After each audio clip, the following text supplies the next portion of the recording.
Hi, beautiful people. Welcome back to my YouTube channel. This is me, guys, with Sanu, and you are watching San Non-Stop. तो guys, again, I'm back with another amazing video. आज की जो हमारी video how India broke चाइना's pride. Okay, China को अपने ऊपर एक pride था, ठीक है. चाइना और इंडिया की जो है वो दुश्मनियां चल रही थी, लेकिन अभी रिसेंटली ही जो है वो अभी हाथ मिल गए हैं, ठीक है. इंडिया और चाइना के, और पाकिस्तान को थोड़ी सी जेलसी जो है, थोड़ी नहीं मतलब लाइक काफी जेलसी फील हो रही है. बट अब क्या करे, चाइना को अपना फायदा दिखा तो उन्होंने हाथ मिलाया इंडिया के साथ. लेकिन कैसे जो है वो इंडिया ने जो है वो चाइना का प्राइड तोड़ा, और क्या कहा कि झुक के रहना पड़ेगा मेरे सामने. तो लाइक कीजिएगा, सब्सक्राइब कीजिएगा, चैनल को दोस्तों के साथ शेयर कीजिएगा. सेकंड चैनल का लिंक डिस्क्रिप्शन के अंदर है, वहां भी जाइए, सपोर्ट कीजिए. तो चलेगा, इस वीडियो को देखते हैं. एक्चुअली चीन मैं भी ये 2020 सारी में एक स्टोरी ऐसे जो है ना क्षेत्र तक जानना घुस चाह आया रही था थी. जहां भारत पेट्रोलिंग किया करता था. यह मुद्दा इतना बढ़ गया था कि हमें गालवान देखने को मिला था. पर 2 दिन पहले हुए एक समझौते के अनुसार चीन अपनी 2020 की पोजीशन पर वापस जा रहा है. वो पीछे हट रहा है. We have gone back to where the situation was in 2020, and we can say with that the disengagement process with China, you can say has been completed. चीन के पीछे हटने के कारण ही मोदी और शी जिनपिंग 2019 के बाद आज पहली बार मिल रहे हैं. क्योंकि 2020 में जो घटना घटी थी सीमा पर गलवान में, लद्दाख के गलवान में, उसके बाद से मुलाकात नहीं हुई थी. पर चीन पीछे क्यों हटा? भारत ने ऐसा कौन सा झटका दे दिया कि चीन को पीछे हटना पड़ा? सीमा पार पिछले 4 वर्षों में उत्पन्न हुए मुद्दों पर बनी सहमति का हम स्वागत करते हैं. क्या ये भारत की डिप्लोमेसी थी या चीन को दी गई धमकी का असर था? और क्यों ऐतिहासिक है चीन का ये पीछे हटना? भारत ने कैसे संभव किया इस असंभव को? जानने के लिए वीडियो को अंत तक देखें और चैनल को सब्सक्राइब कर लें.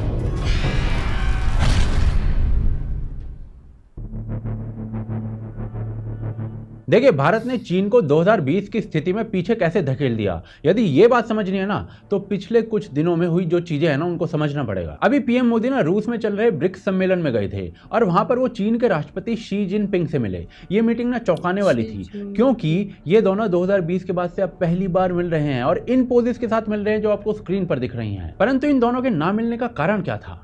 भारत और चीन के बीच चल रहा सीमा विवाद. ये विवाद ना चल तो पहले से ही रहा था, पर तब और अधिक बढ़ जाता है जब चीन भारत की सीमा के अंदर घुसने का प्रयास करता है. और उसके बाद 2020 में गालवान घाटी में दोनों देशों के सेनाओं के बीच बड़ी झड़प हो जाती है. भारत के 20 जवान इस झड़प में वीरगति को प्राप्त हो गए थे, और चीन के इससे दोगुने. और तब से लेकर अब तक ना इन दोनों देशों के बीच में एक भी द्विपक्षीय वार्ता नहीं हुई है, बंद थी.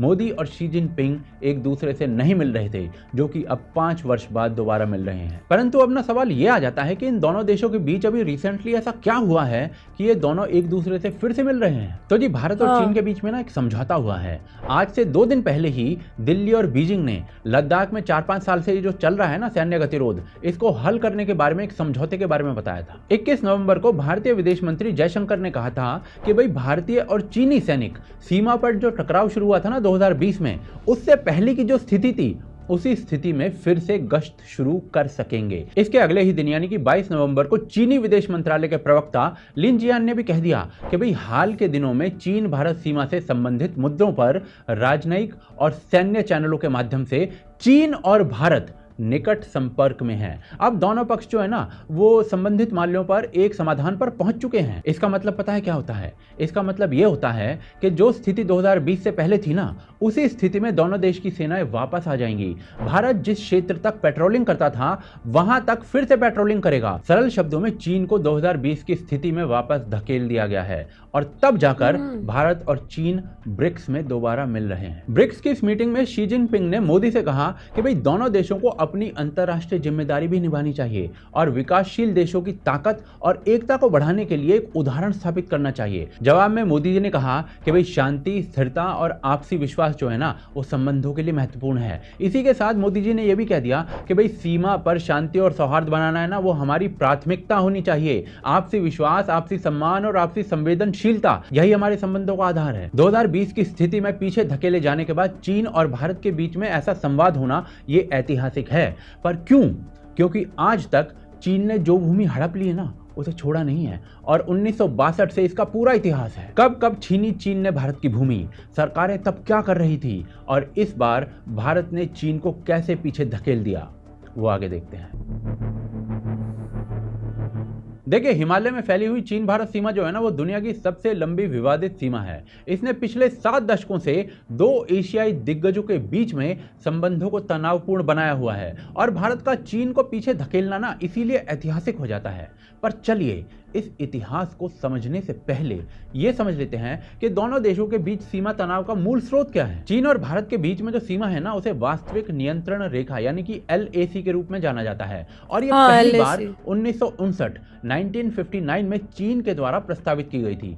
इस सीमा का ना अभी तक सीमांकन नहीं किया गया है, जिसका अर्थ यह है कि दोनों पक्ष इस बात पर अलग अलग मत रखते हैं कि वास्तव में ये रेखा स्थित कहां पर है। भारत और चीन इसकी लंबाई पर भी सहमत नहीं है। भारत का दावा है कि 3488 किलोमीटर लंबी है ये लाइन और चीन का दावा है कि ये जो सीमा है ना, वो केवल 2000 किलोमीटर लंबी है। चीन और भारत के बीच में जो सीमा है ना, उसे आमतौर पर 3 सेक्टर्स में विभाजित किया जाता है: पश्चिमी सेक्टर, मध्य का सेक्टर और पूर्वी सेक्टर। कहा जाता है कि जो विवाद है ना, वो ब्रिटिश साम्राज्य की देन है, क्योंकि वह दोनों देशों के बीच में सीमा निर्धारित करने में विफल हो गया था। भारत में ब्रिटिश शासन के दौरान 2 सीमा रेखाएं प्रस्तावित की गई थी। एक थी जॉनसन लाइन 1865 की और एक थी मैकडॉनल्ड लाइन 1893 की। अब ये जो जॉनसन लाइन है ना, ये लद्दाख में अक्साई चीन को भारत के नियंत्रण में दिखाती है, जबकि मैकडॉनल्ड लाइन इसे चीन के नियंत्रण में दिखाती है। भारत जॉनसन लाइन को चीन के साथ एक सही रेखा मानता है और दूसरी तरफ चीन जो है वो मैकडॉनल्ड लाइन को भारत के साथ सही रेखा मानता है। LAC के भीतर ना एक छोटा सा बफर जोन भी है, जिसके अंदर ना दोनों पक्ष जो है वो पेट्रोलिंग करते हैं और इस बफर जोन में ना भारत और चीनी सेना के बीच में झड़पें होती हैं। इसके अलावा जो पूर्वी क्षेत्र में सीमा रेखा है ना, उसको मैकमोहन रेखा कहा जाता है। चीन मैकमोहन रेखा को अवैध मानता है। मैकमोहन ने 1914 में शिमला समझौते में तिब्बत और भारत तथा तिब्बत और चीन इन दोनों के बीच में सीमा रेखा तय कर दी थी और इस सीमा रेखा का प्रस्ताव जो रखा गया था ना, उस पर चीन ने भी हस्ताक्षर किए थे, लेकिन बाद में वो मुकर गया। कुल मिलाकर कहानी का निचोड़ इतना है कि चीन अरुणाचल प्रदेश समेत पूर्वोत्तर में भारत के लगभग 90,000 वर्ग किलोमीटर क्षेत्र पर अपना दावा करता है, जबकि भारत का कहना है कि चीन के कब्जे वाले अक्साई चीन में लद्दाख में जो है उसमें 38,000 वर्ग किलोमीटर भूमि लद्दाख का यानी भारत का हिस्सा है। परंतु चलिए, अब चीन ने कब कब भारत की भूमि पर कब्जा किया है और इसी कारण से कैसे चीन को 2020 में वापस धकेलना ऐतिहासिक हो जाता है, वो देखते हैं। 1962 में चीन ने मैत्री संबंधों को ताक पर रखकर भारत पर आक्रमण कर दिया था और भारत की एक बड़ी भूमि पर कब्जा करते हुए 21 नवंबर 1962 को एक पक्षीय युद्ध विराम की घोषणा कर दी थी। उस समय से दोनों देशों के संबंध आज तक सामान्य तो नहीं हो पाए हैं। जवाहरलाल नेहरू की मृत्यु के बाद लाल बहादुर शास्त्री ने चीन से दोस्ती का हाथ आगे बढ़ाया था, परंतु बात बनी नहीं थी, क्योंकि चीन ने 1965 के भारत पाकिस्तान युद्ध में अन्यायपूर्ण ढंग से पाकिस्तान का एक तरफा समर्थन कर दिया था और इसके बदले में पाकिस्तान ने भारत के शत्रु की हैसियत से चीन को काराकोरम का क्षेत्र दे दिया था, जो कि पाक ऑक्युपाइड कश्मीर में आता है। इसके बाद 1980 के बाद से ही चीन थोड़ा थोड़ा करके ना भारत का क्षेत्र हड़प रहा है। जैसे कि 1980 में 45 किलोमीटर लंबे स्कॉकजंग क्षेत्र पर कब्जा, जो कि डोमचौक में आता है। लद्दाख का जो बॉर्डर है ना चीन के साथ, वो पहले केगू नारो पर आता था, यानी कि दामचेले से एक दिन का रास्ता था। 1984 में चीन ने नाकसांग छीन लिया, 1991 में नाकोंग छीन लिया, 1992 में लुगमा सेडिंग को छीन लिया और स्कॉकजंग का जो बचा खुचा क्षेत्र था ना, वो 2008 में छीन लिया। इसके बाद 2013 में देपसांग में 21 दिन का स्टैंड ऑफ चला भारत और चीन के बीच में और चीन भारत के भूभाग के भीतर 18 से 19 किलोमीटर तक घुसाया था। 2013 की श्याम सरन रिपोर्ट के अनुसार भारत ने इस समय 640 स्क्वायर किलोमीटर का क्षेत्र खो दिया था चीन को। यदि इस पूरी स्थिति को सरल शब्दों में कहा जाए तो हर कुछ सालों में चीन भारत की कुछ भूमि कब्जा लेता था और वो स्थिति नया नॉर्मल बन जाती थी कुछ सालों बाद। 2020 में भी चीन ऐसे क्षेत्र को कब्जाने के लिए आगे बढ़ गया जहां भारत और चीन दोनों पेट्रोलिंग करते थे। चीन को लगा कि भाई कदाचित इस बार भी ये नया स्टेटस क्वो बन जाएगा, पर उसे उत्तर मिला खून से, कभी लद्दाख में और कभी गालवान में। गालवान में चीन के लिए स्थिति इतनी विभत्स थी कि वो ओपनली ये तक नहीं बता पा रहा था कि उसके कितने सैनिक वीर गति को प्राप्त हुए हैं और ये स्थिति जो थी वो शर्मनाक थी उसके लिए। चीजें डिप्लोमेटिक चैनल्स हैंडल कर रहे हैं और 2024 की स्थिति ये आई है कि चीन पीछे हट रहा है 2020 की स्थिति में, इतिहास में पहली बार। कैसे किया भारत ने यह संभव, वो आगे देखते हैं। अब तक आप भारत और चीन की भिड़ंत, दोनों की भेंट और डोकलाम गलवान तक का इतिहास समझ गए होंगे। अब समझते हैं गलवान के बाद के परिणाम स्वरूप जो वर्तमान स्थिति स्थापित हुई वो कैसे हुई? देखिए, जहां चीन खड़ा है वो 2020 के पहले की स्थिति है, जिसका अर्थ ये है कि चीन अपने कदमों को आज पीछे ले जा रहा है। परंतु इसका अर्थ ये बिल्कुल नहीं है कि विवाद थम जाएगा।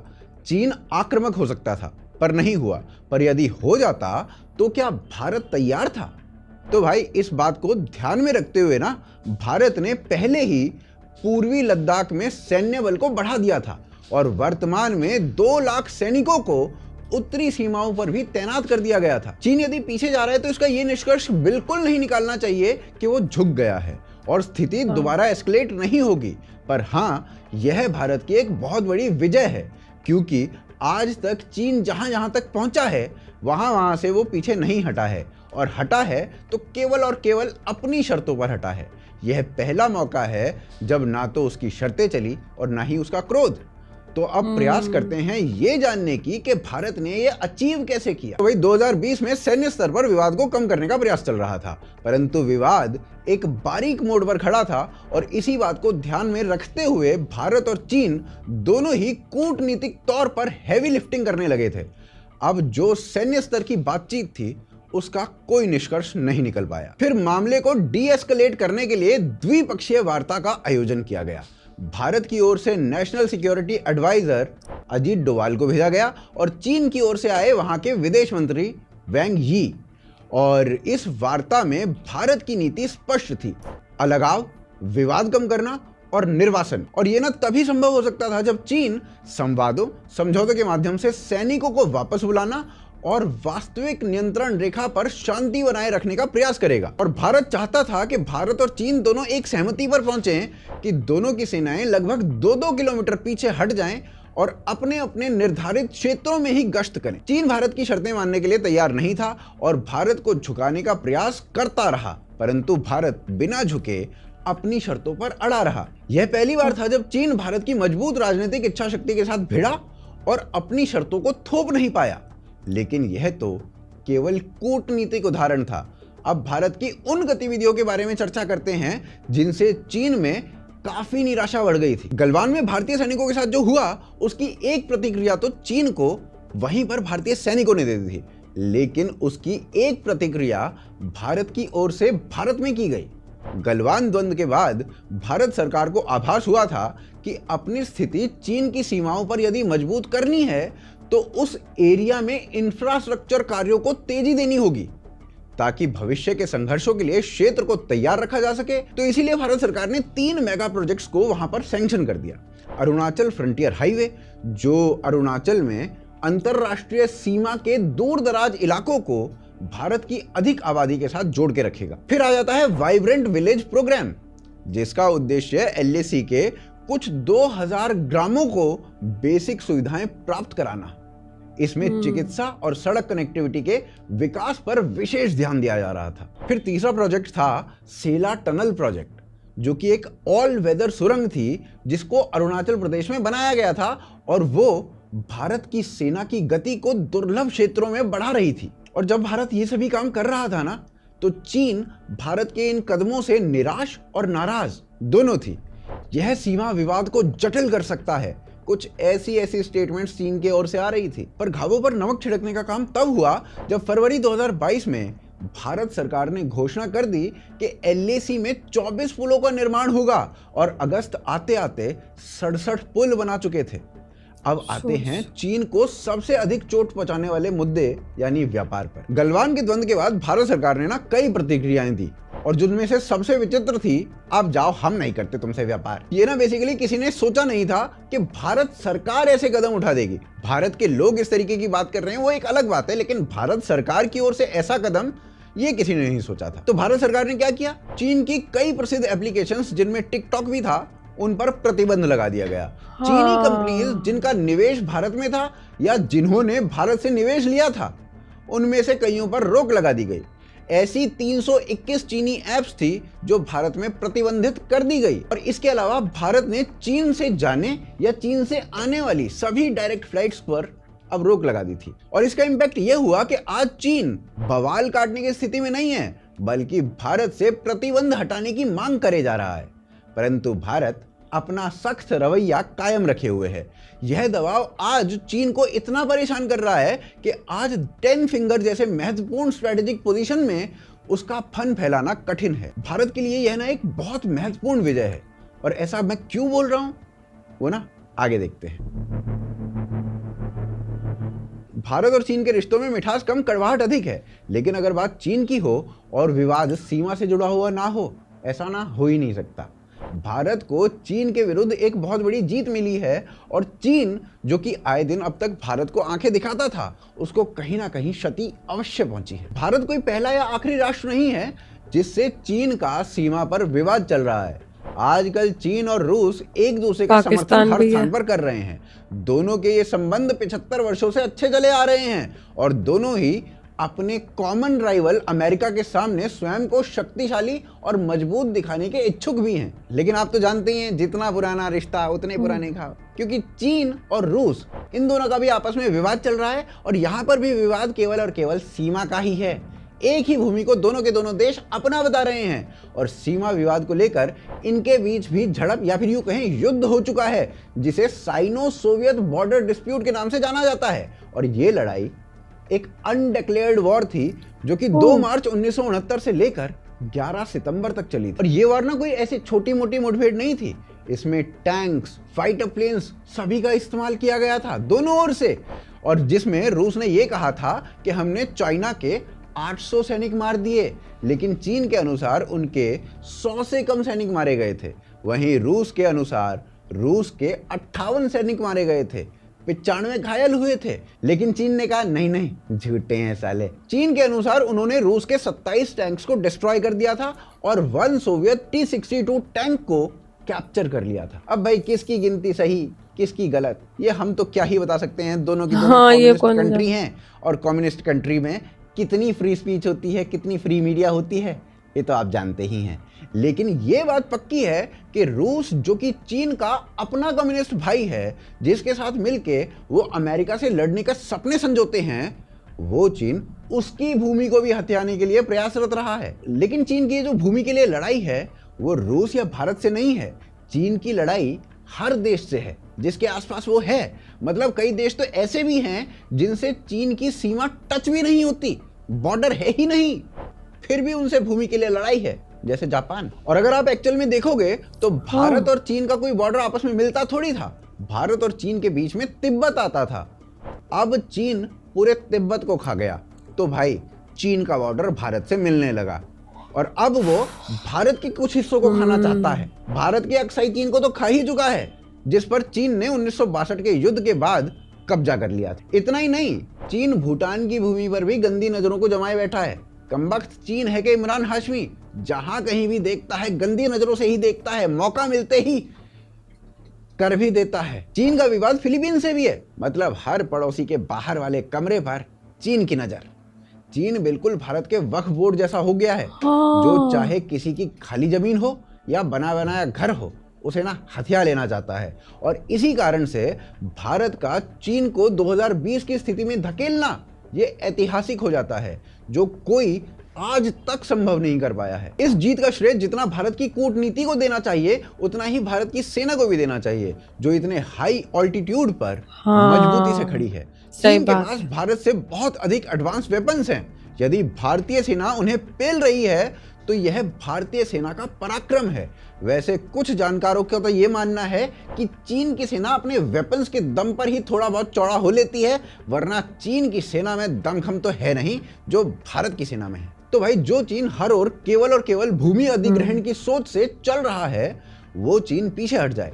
ये बात अपने आप में बहुत अनूठी है और इसीलिए यह जीत स्पेशल भी हो जाती है। परंतु चीन पर विश्वास करना ना बिल्कुल ठीक नहीं है, क्योंकि वो फिर से लौटेंगे। बस इस बार भारत उत्तर देने की स्थिति में है और यह बात चीन भी जानता है। तो भाई आशान्वित हूं कि वीडियो आपको बढ़िया लगा होगा और वीडियो को आप लाइक और शेयर अवश्य करेंगे।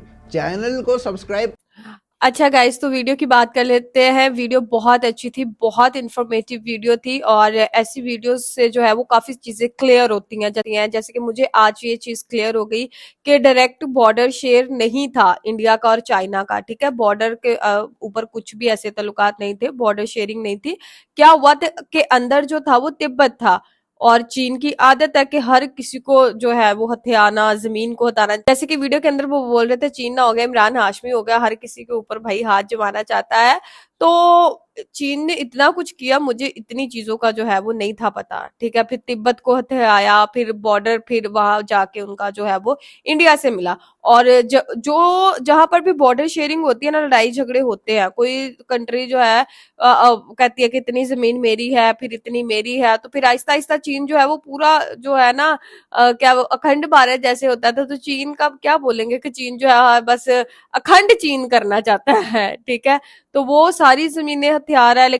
और फिर क्या है कि फाइनली जो है अभी उन्होंने थोड़ा सा जो है वो अपने अंदर लचक पैदा की है, और अभी इंडिया के सामने थोड़ा बहुत झुके हैं भाई वो, उनके साथ सलाम दुआ की है। उनको पता था कि भाई तालाब में रहना है तो मगरमच्छ के साथ तो बैर नहीं ना चलेगा। तो फिर क्या था कि चाइना का जो है वो प्राइड वो तोड़ा है भारत ने, सरेआम तोड़ा है। और अभी बाकी चीजें जो उनके अंदर जो है वो मुआहदे जितने भी हैं वो अभी होने बाकी हैं, वो हो जाएंगे जल्दी, और चाइना आएगा नीचे भाई, ठीक है। ये जो मतलब भारत के सामने बड़ा दिखा रहा था ना कि ये भी मेरा है, वो भी मेरा है, इतना भी मेरा हथियाना चाह रहा था, और उधर पाकिस्तान को भाई अलग ही जो है ना वो चल रहा है कि भाई क्यों हाथ मिलाया, क्यों किया। भाई अपना फायदा हर किसी को चाहिए होता है, कौन दुश्मनियां पाले।